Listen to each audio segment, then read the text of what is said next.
Welcome back to InjuryGuru.com. I'm Carla Schimmelfinnig, registered physical therapist, and this is the fourth exercise in the knee replacement exercise program number 1.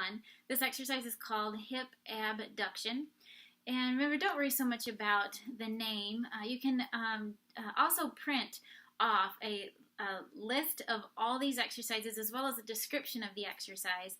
If you go back to the homepage on the website, you can print all that off. For this exercise this exercise program in particular. So let me show you this hip abduction. You're going to lie down on your couch or on your bed on your good side.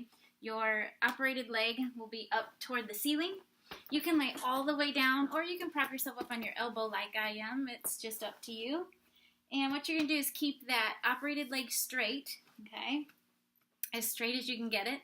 Some of you I know will not be able to get that knee as straight as you can yet at this point. Just depends on where you're at in this whole process. So just make sure you keep that as straight as you can get it, and it's just lifting that leg up toward the ceiling.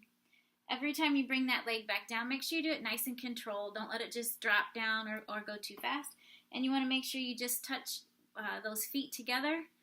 Then you can go back up again. So that is what that looks like. That's hip abduction. And when you do this one, you're going to do 3 sets of 15 to 20 repetitions, just like the other exercises. I want you to get this in twice a day. It's really important at this point.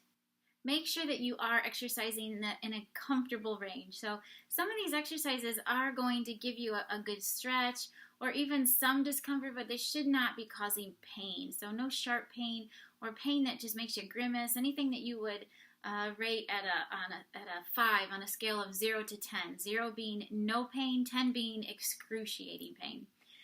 So just make sure that you keep all of these exercises within a fairly comfortable range. So if it means just not raising your leg as high, then that's what you need to do. Just change it or modify it to make sure it's within your tolerance. Make sure that you are walking around. I know you're getting probably tired of me hearing me say that, but it is really important to keep walking around. Whether you're walking with crutches or a walker, a cane, or you need nothing at all to walk now, just make sure that you are getting some walking in. It's really good for you. And rest, ice, and elevate that leg as much as you need to. If you have that just heat and swelling, some discomfort still around that knee, around any staples, if you still have them, or that incision, make sure that you're icing and elevating. It's just going to make it feel better and make this whole process go faster. I can guarantee it.